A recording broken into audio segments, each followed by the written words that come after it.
Villain husband season 2 episode 14. ఇక story ఏంటో చూద్దామా? పదండి వెళ్దాం. జై అండ్ ఆద్య ఫ్రెష్ అవ్వడానికి రూమ్కి వెళ్ళి ఎంతసేపు అయినా బయటికి రాకపోయేసరికి ఏం చేస్తున్నారు వీళ్ళు అని బెడ్రూమ్లోకి వచ్చిన రేణుకాకి జై ఆద్యను స్వీట్ వాయిస్తో వాష్రూమ్ నుండి పిలవడం చూసి జై వాయిస్కి పళ్ళు పటపటా కొరుకుతూ ఆగరని పని చెప్తా అనుకుంటూ టవల్ వార్డ్రోబ్ నుండి బయటకు తీసి అని ఆద్య టవల్ ఇస్తున్నట్టు నోటితోనే సౌండ్ చేసి డోర్ నాక్ చేస్తుంది. వచ్చింది ఆద్య అనుకున్న జై రేణుక చేపట్టుకొని తనను బలం కొద్దీ వాష్రూమ్లోకి ఫోర్స్గా లాగేస్తాడు.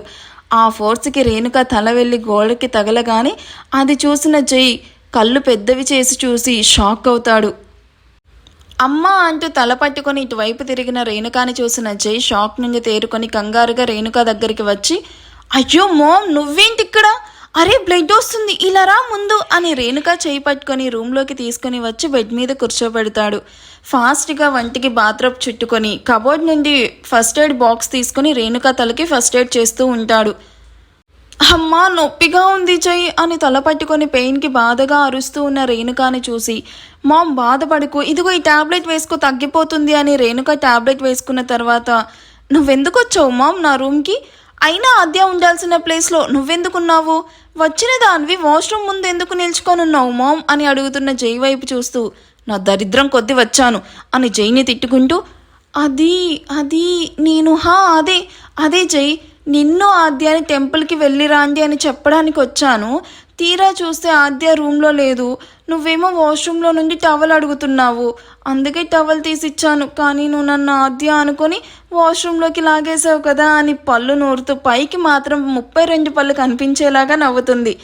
జై ఇబ్బందిగా నవ్వుతూ, సారీ మామ్, నేను నిజంగా ఆద్య అని అనుకున్నాను అని ఇంకేదో మాట్లాడుతూ ఉండగా అప్పుడే రూమ్లోకి వచ్చిన ఆద్య రేణుక తలకి చిన్న బ్యాండేజ్ చూసి, అయ్యయ్యో అత్తయ్య ఏమైంది మీకు అని కంగారుగా అడుగుతూ రేణుక పక్కన సెటిల్ అయ్యి భుజాలు పట్టుకొని ఊపేస్తూ అడుగుతుంది. ఈ ఆగవి అమ్మ తల్లి అని తల పట్టుకొని, నాకేం కాలేదా ఆద్య, నువ్వు అసలు కంగారు పడుకో సరేనా అని ఆద్య వైపు కోపంగా చూస్తూ నవ్వుతూ ఆన్సర్ ఇచ్చి తన నుండి దూరంగా జరుగుతుంది. జై అసలేం జరిగింది అని అడుగుతున్న ఆద్యాను చూసి జైకి జరిగింది ఎలా చెప్పాలో అర్థం అవ్వక, నేను ఇప్పుడే వస్తాను అని హ్యాండ్ వాష్ చేసుకొని డ్రెస్సింగ్ రూమ్లోకి వెళ్తాడు. ఏంటిది, ఏమైందో చెప్పమంటే వీడు అలా వెళ్ళిపోతున్నాడు అని జై వైపు వియర్డ్ లుక్స్ ఇస్తూ, ఏంటత్తా నా మొగుడు అంత సిగ్గుపడుతూ వెళ్తున్నాడు, ఏం జరిగిందేంటి, అంత సిగ్గుపడేలా ఏం చేశారేంటి అని నవ్వాపుకుంటూ అడుగుతున్న ఆద్య వైపు కోపంగా చూస్తూ, ఏయ్ నీకు బాగా ఎక్కువైంది, అత్తయ్య అన్న రెస్పెక్ట్ కూడా లేకుండా, మినిమం సెన్స్ కూడా లేకుండా నీకు ఇష్టం వచ్చినట్టు మాట్లాడుతున్నావు, 4 కోసేస్తాను జాగ్రత్త. అరే ఇప్పుడు నేనేమన్నాను, ముక్కు మీదే ఉంటుంది కోపం నీకు మీ కొడుక్కి, మంచి వాళ్ళకు అసలు రోజులే లేవబ్బా అని ఇన్నోసెంట్గా ఫేస్ పెట్టుకొని అంటున్న ఆద్య వైపు చూస్తూ, చాలు ఇక ఆపుతావా నీ డ్రామా, ఏం చేశావే జైని, వాడు నువ్వంటే ఇంతలా పడి చచ్చిపోతున్నాడు. చెప్పాడు నేనేం చేస్తానేంటి, ఎవరైనా వింటే అవ్వా ఏమనుకుంటారు, ముందు లెంపలు వేసుకో అత్తయ్య అని పనిలో పనిగా రేణుక చంపలు పగలగొడుతుంది. అమ్మ వసి, ఇప్పటికే తల నొప్పిగా ఉండి నేను ఏడుస్తుంటే మధ్యలో నీ వాయింపులేంటి, చిచి నీ దగ్గర ఇంతసేపు కూర్చోవడం నాది తప్పు అని పైకి లేవబోతుంది. ఎక్కడికత్తయ్య వెళ్ళేది అని రేణుకాను పైకి లేవకుండా పట్టుకుంటూ, ముందు ఏం జరిగిందో చెప్పే వరకు నేను నిన్ను అస్సలు వదలను, చెప్పు ఏం జరిగింది. నా బొందయ్యింది, నా శార్థం అయ్యింది అని పళ్ళు నూరుతూ పాపం అనుకొని టవల్ ఇవ్వడానికి వెళ్తే ఇదిగో ఇలా తలకు దెబ్బ తగిలించుకొని ఏడుస్తూ ఉన్నాను చాలా. రేణుక కోపంగా చూస్తూ చెప్తుంటే ఆద్య ఆలోచిస్తున్నట్టు ఫేస్ పెట్టుకొని, పాపం అనుకొని టవల్ ఇవ్వడానికి వెళ్ళావా, ఎక్కడో అపకృతిగా పలుకుతుంది అని ఆలోచిస్తూ, నిజం చెప్పత్తా, జై నన్ను పిలుస్తూ ఉంటే నువ్వు నాలాగా యాక్ట్ చేసి టవల్ ఇవ్వబోయి ఉంటావు, వచ్చింది నేను అనుకొని జై నిన్ను వాష్రూమ్లోకి లాగుంటాడు అంతేనా అని కళ్ళెగరేస్తూ అడుగుతున్న ఆద్యాన్ని చూసిన రేణుక, దీనికి అన్నీ ఆ మహదీర్ బుద్ధులే అని పళ్ళు నోరుతూ మొహం తిప్పుకుంటుంది.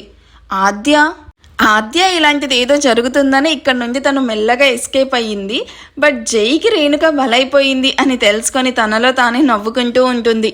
చూసావా అత్త, జస్ట్ నిన్నలాగా లాగినందుకే నీ హ్యాండ్ అంత పెయిన్ వస్తుంటే రోజు ఆ మనిషిని మోస్తున్నాను, నాకు బాడీ ఇంకెంత పెయిన్గా ఉంటుంది ఒక్కసారి ఆలోచించు. నీ కొడుకు రొమాన్స్కి అల్లాడిపోతున్నాననుకో, ఒక్కసారి స్టార్ట్ చేస్తే కొంచెం కూడా గ్యాప్ ఇవ్వడు అని రేణుకాకి మరింత దగ్గరగా జరిగి, ఈ మాటకు ఆ మాట చెప్పుకోవాలి, బెడ్ మీద నీ కొడుకు భలే యాక్టివ్గా ఉంటాడు, ఎంత పెయిన్స్ ఉంటాయో అంతే సుఖంగా కూడా ఉంటుంది, ఒక్క మాటలో చెప్పాలంటే స్వర్గం అనుకో అని ఒళ్ళు విరుచుకుంటూ చెప్తున్న ఆద్యాను చూసి, చిచ్చి నోరుముయ్, ఫస్ట్ నాతో ఇలాగేనా మాట్లాడేది, సిగ్గు లేకపోతే సరి అని విసురుగా అక్కడి నుండి బయటకు వెళ్తున్న రేణుకాను చూసి ఆద్య నవ్వుకుంటూ చూస్తూ ఉంటుంది. మామ్ ఎక్కడా అని డ్రెస్సింగ్ రూమ్ నుండి బయటకు వచ్చిన జై రూమ్లో కనిపించని రేణుకా కోసం చూస్తూ అడుగుతాడు. ఇప్పుడే వెళ్ళిపోయింది అంటున్న ఆద్యాను చూసి, సరే ఏమైనా రెడీ అవ్వాలి అనుకుంటే త్వరగా రెడీ అవ్వు, టెంపుల్కి వెళ్ళాలంట మామ్ చెప్పింది అని చెప్పి మిర్రర్ ముందు నిల్చుకొని హెయిర్ని సెట్ చేసుకుంటూ ఉంటాడు జై.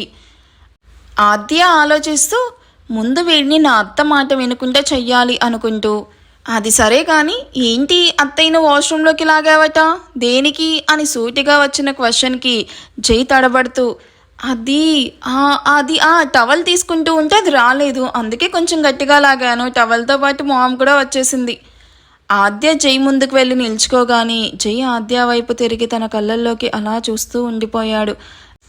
ఇలా నువ్వు నా కళ్ళ ముందే ఉంటే నా చేతులు వెళ్లాల్సిన దారి అవే వెళ్తున్నాయి అని ఆద్య నడుము వైపు చూస్తూ ఆద్యను సడన్గా తన మీదకి లాక్కొని ఫస్ట్ తన ముఖం మీద పడి అల్లరి చేస్తూ ఉన్న హెయిర్ను జై మునివేలతో చెవి వెనుక పెట్టాక తర్వాత ఆద్య చెంపని మధ్య వేలితో మెల్లగా సుతారంగా తాకి ఆద్య కళ్ళల్లోకి చూస్తూ, నీ శ్వాసనాలు ఏకమవుతున్న ప్రతిసారి నా లోపల ఏదో జరుగుతుంది.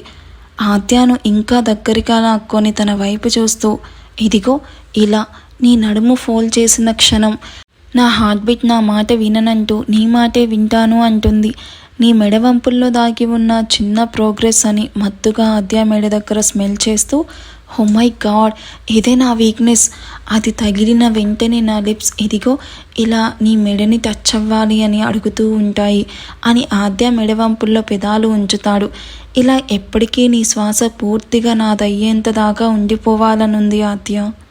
ఏయ్ ఏంటి ఏదో దెయ్యాన్ని చూస్తున్నట్టు అలా చూస్తున్నావు అని ఆద్య పిలుపుకి ఉలిక్కిపడి తన వైపు చూసిన జైకి ఇదంతా భ్రమ అని అర్థమవ్వగానే చిన్నగా తల పట్టుకొని తనలో తానే నవ్వుకుంటూ ఉంటాడు.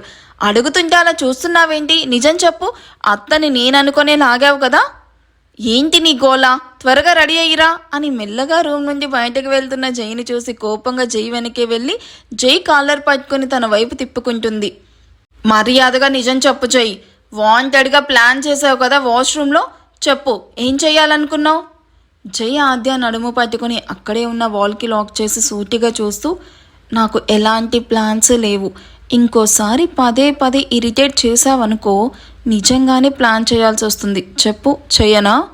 యూ అంటూ కోపంగా జై జుట్టు పట్టుకోబోతున్న ఆద్యకి అప్పుడే రేణుక అటుగా వస్తూ కనిపిస్తుంది.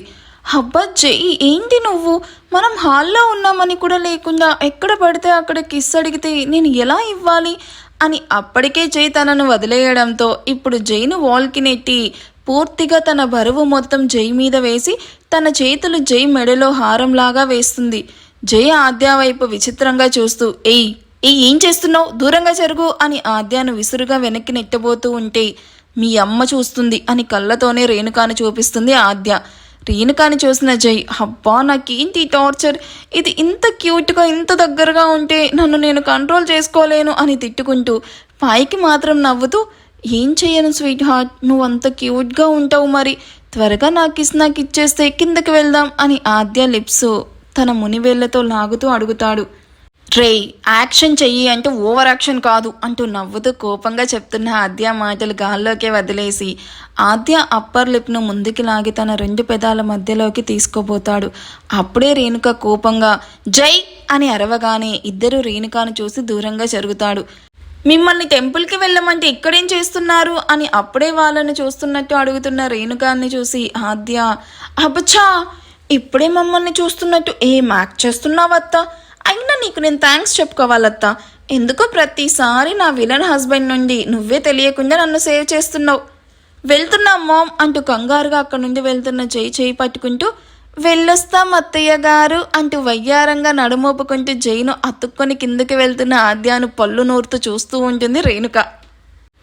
ఆద్య ఇంటి ముందు కారాపిన అబీర్ మిర్రల్లో తనను తాను చూసుకొని వావ్ సూపర్ రా అని తనకు తానే సర్టిఫికేట్ ఇచ్చుకొని ఆద్యకి ఇష్టమైన వైట్ కలర్ బొకే మధ్య ఒకే ఒక రెడ్ కలర్ రోజ్ బొకే పట్టుకొని ఇంటి లోపలికి నడుస్తాడు. ఏంటిది, ఇల్లంతా ఇలా ఇంత బాగా డెకరేట్ చేశారు, ఇంట్లో ఏదైనా అకేషన్ ఉందా అని ఇంటిని చూస్తూ లోపలికి వెళ్ళిన అబీర్ హాల్లో కూర్చొని మొబైల్ చూసుకుంటూ ఉన్న రుద్రాని చూసి, ఎవరు వీడు, నాకు కాంపిటీషన్ అయితే కాదు కదా అనుకుంటూ లోపలికి అడుగులు వేస్తూ ఉంటాడు. తన ముందుకు వచ్చి నిల్చుకొని చుట్టూ ఎవరి కోసమో వెతుకుతూ ఉన్న అబీర్ని చూసి, ఎక్స్క్యూజ్ మీ, మీరెవరు అని రెస్పెక్ట్ ఇచ్చి మాట్లాడుతున్న రుద్ర బిహేవియర్ నచ్చడంతో, hi I am Abeer, Aadya friend అని తనను తాను పరిచయం చేసుకుని రుద్ర గురించి అడుగుతాడు. హో హాయ్ ప్లీజ్ సీట్ అని అబీర్ సోఫాలో కూర్చున్నాక, ఐఆమ్ ఆర్యన్, ఆద్య బ్రదర్ అని తనను కూడా పరిచయం చేసుకుంటాడు. థ్యాంక్ గాడ్ అన్నయ్య అవుతాడా, నేను ఇంకేదో అనుకొని కంగారు పడ్డా అని రిలాక్స్ అవుతూ, ఆద్యను మీట్ అయ్యి చాలా డేస్ అవుతుంది, సో అందుకే కలవడానికి వచ్చాను, తన ఇంట్లోనే ఉందా? యా ఉంది అని అటు ఇటు చూస్తూ ఉన్న రుద్రాకి ఎదురుగా స్టెప్స్ దిగుతూ కనిపిస్తారు జై అండ్ ఆద్య. అదిగో వస్తుంది అనగానే అబీర్ ఆనందంగా అటువైపు చూసి ఆద్య చేయి పట్టుకొని నవ్వుతూ స్టెప్స్ దిగుతూ ఉన్న జై వైపు చూస్తూ, తను అంటూ అయోమయంగా చూస్తూ అడుగుతాడు. ఆద్య హస్బెండ్ జైధీర్ అని నవ్వుతూ చెప్తున్న రుద్రాని చూసి అప్పటి వరకు నవ్వుతూ ఉన్న అబీర్ మొహంలో నవ్వు మాయమవ్వడంతో పాటు కళ్ళల్లో నీళ్లు కూడా తిరుగుతాయి. తన చేతిలోని బొకే జారి నీళ్ళ మీద పడిపోయి అబీర్ కూడా షాకింగ్గా సోఫాలో కూలబడి ఆద్య వైపు కన్నీళ్లతో చూస్తూ ఉంటాడు. గాయస్, మీకు అసలు అబీర్ గుర్తున్నాడా? ఉంటే కామెంట్ చేయండి. ఈ ఎపిసోడ్ ఎలా అనిపించిందో కామెంట్ చేయడం మర్చిపోవద్దు. ఎపిసోడ్ నచ్చితే ప్లీజ్ లైక్ చేసి హైప్ ఇవ్వండి. Thank you for watching. Bye.